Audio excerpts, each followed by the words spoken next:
Olá, estamos no auditório do ECO para falar de regulação de criptoativos com a Moraes Leitão. Connosco estão a Chico Hussein Reptula, associado da Moraes Leitão, o António Queiroz Martins, que é também associado principal, e Márcia Tomás Pires, advogada estagiária. Sejam bem-vindos.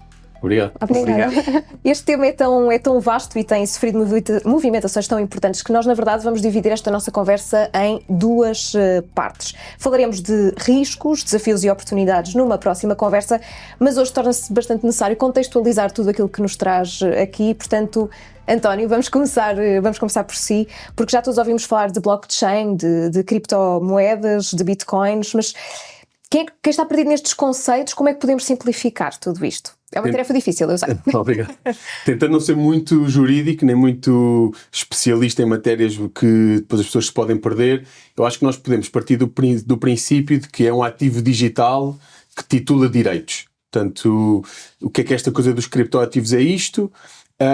Tipicamente assenta em tecnologia blockchain, como a Filipa dizia, que tem uma característica muito importante, que é ser descentralizada. Ou seja, estes 5 critérios são relevantes para percebermos depois porque é que é tão interessante hoje em dia, porque é que a flutuação de valor de repente trouxe imensas luzes da ribalta para este tema, e porque é que houve quase uma democratização do acesso a estes ativos, não é? Ou seja, há 5 anos atrás estávamos num mundo em que poucas centenas de pessoas conheciam o que é isto. Era muito restrito, não é? Era muito restrito. Hoje em dia abrimos as nossas redes sociais e há aplicações que se nos apresentam como espetaculares formas de investimento e de ganhar dinheiro fácil, aparentemente sem valor acrescentado. Acho que vamos desconstruir estas ideias todas, mas assim, para começar, é uma ideia tendencialmente simples. Acho que seria isto, assim, para início de conversa. Márcia, como dizia o António, tudo isto envolve aqui muita tecnologia, tudo isto mudou de forma muito, muito rápida.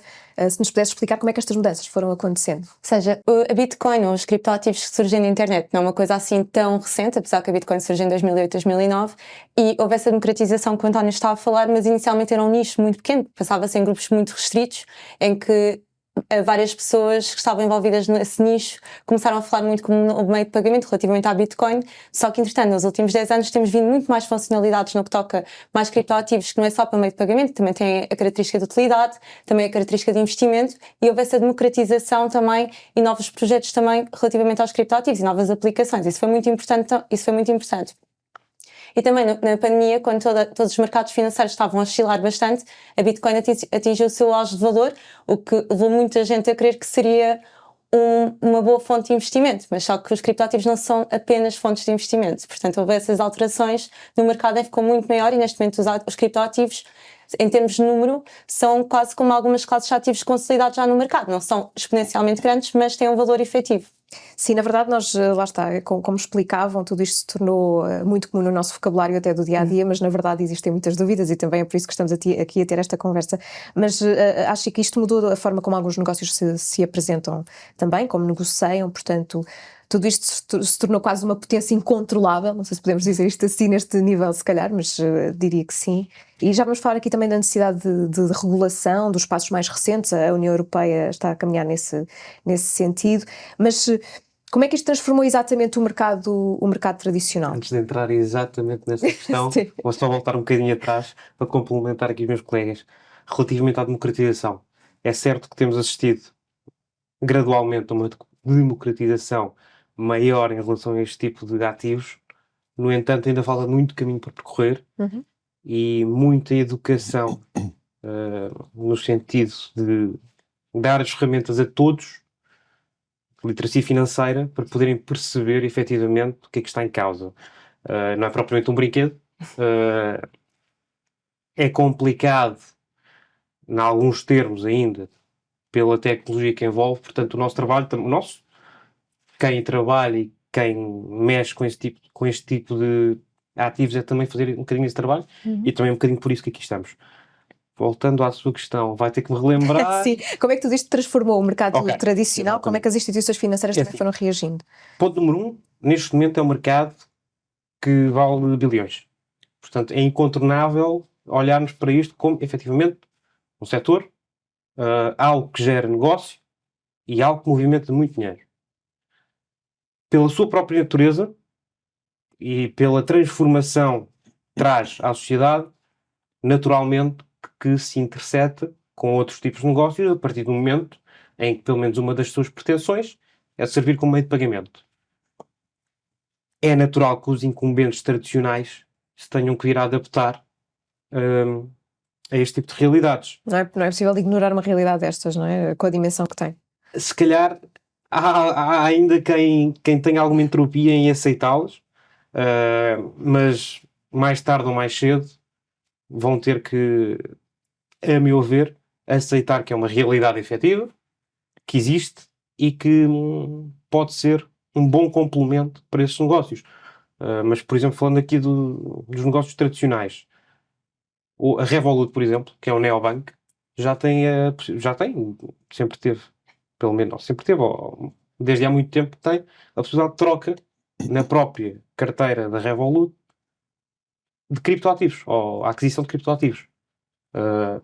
Os incumbentes tradicionais têm alguma dificuldade, pelo menos ainda, a aceitar a interseção entre as suas atividades, também pelos riscos que advêm da própria natureza da descentralização, como o António referia, da imutabilidade,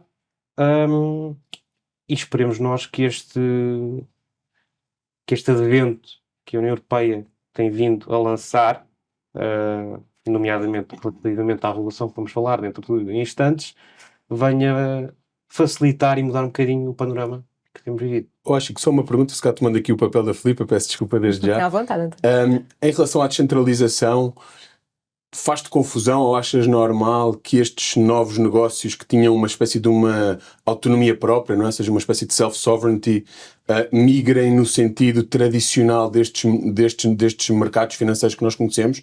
Achas que isso é positivo? Achas que traz valor à economia e certeza? Ou, por um lado, também mata um pouco da inovação e da criatividade descentralizada que estas tecnologias traziam? Mas aí estás a falar de uma incorporação dos incumbentes tradicionais de tecnologia nova, por assim dizer. Eu não vejo isso como negativo de todo. E mesmo que, em tese, o que não sei se o faria, diminuísse um bocadinho o papel dos novos players, a verdade é que a tecnologia é exponencial. E amanhã não sabemos o que é que está aí, certamente, e estamos numa fase, pelo menos, em que isto tem evoluído brutalmente. Claro. Não só nesta realidade dos criptoativos, mas, por exemplo, aquilo que está mais na berra, que é a inteligência artificial, por exemplo.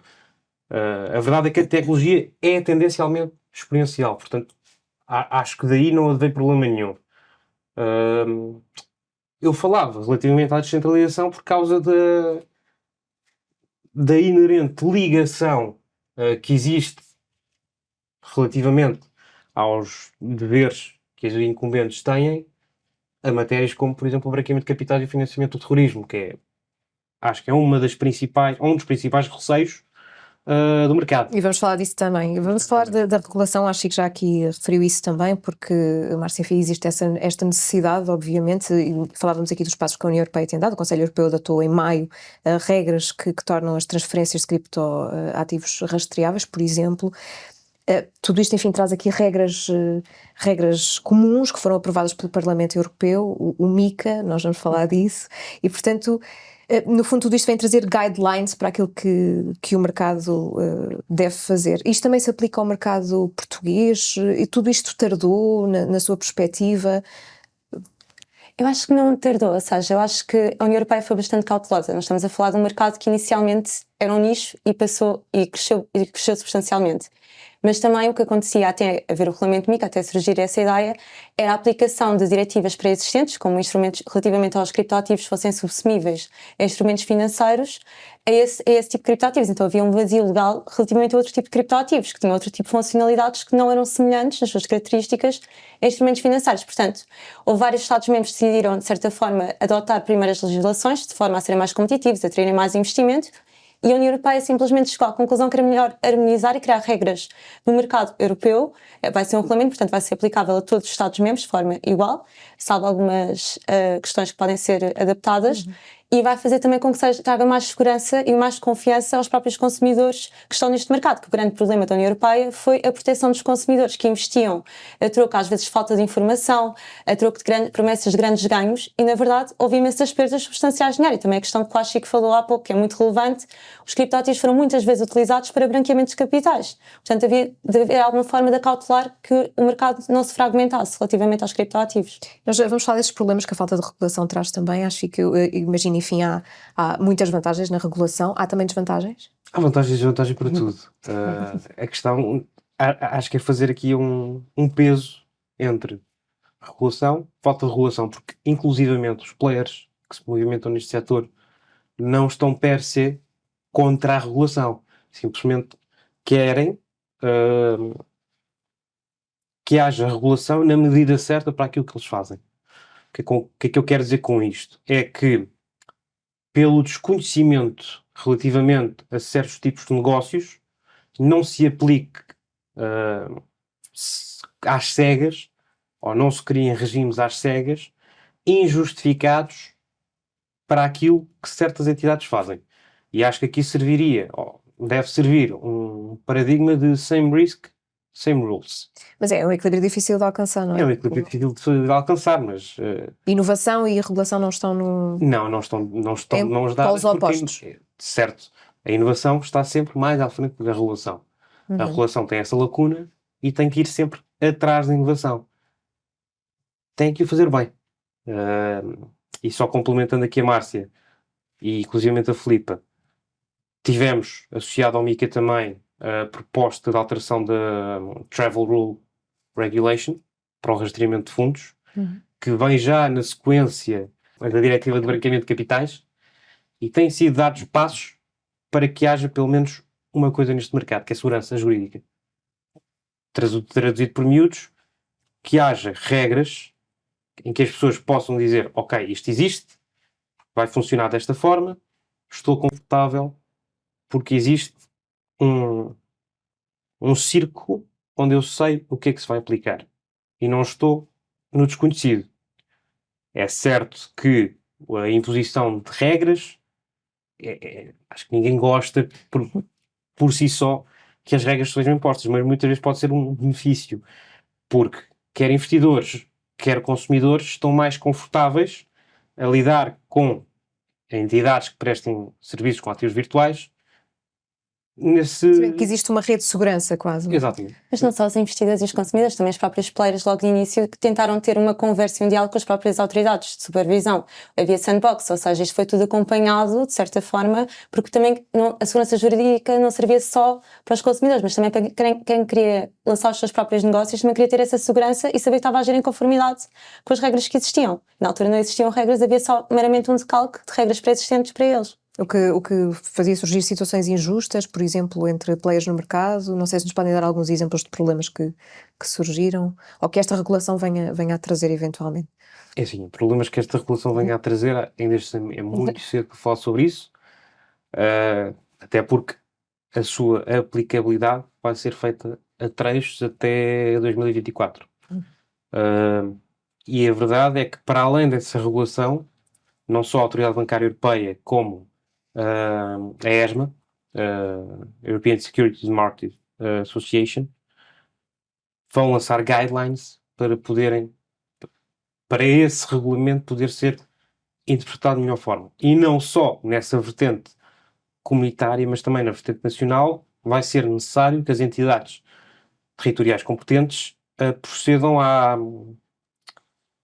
ou venham a esmiuçar um bocadinho mais esse regulamento e venham a criar regras mais específicas, tendo em conta o panorama nacional. Portanto, acho que ainda é muito cedo para dizer o que é que, em termos de riscos ou desvantagens, pode trazer a regulação, mas não vejo que possa trazer desvantagens face aos benefícios que venha a trazer. Aliás, acho que há dados, salvo erro, do primeiro trimestre deste ano, depois da proposta ter sido aprovada, do regulamento de MiCA, em que o investimento de VC em criptoativos aumentou, salvo erro. É já um indício de que a regulação, pelo menos na parte dos investidores, terá trazido algum benefício. António, vamos falar, e eu acho que já tocou aqui neste ponto também, como é que tudo isto se aplica também a Portugal, porque o Orçamento de Estado para 2023 trouxe esta primeira abordagem à legislação fiscal portuguesa de criptoativos, portanto, o que é que isto implicou especificamente e o que é que nós no futuro, eu sei que fazer futurologia é sempre difícil, mas o que é que podemos já adiantar daquilo que vai ser esta regulação? Eu antes de ir a 2023 ia um bocadinho mais atrás, falávamos do MiFID e da regulação, eu diria mais bancária e de supervisão. Não nos podemos esquecer que tudo isto também é regulado através dos mecanismos e das diretivas de troca automática de informações e de luta contra o branqueamento de capitais e prevenção da evasão fiscal. Ou seja, na União Europeia, muita desta harmonização de regras começa por se fazer através desta cooperação administrativa de assistência na cobrança dos impostos, ou seja, os Estados organizam-se e ajudam-se. Mais, e neste caso também, à frente da regulação que depois propriamente vai existir no setor.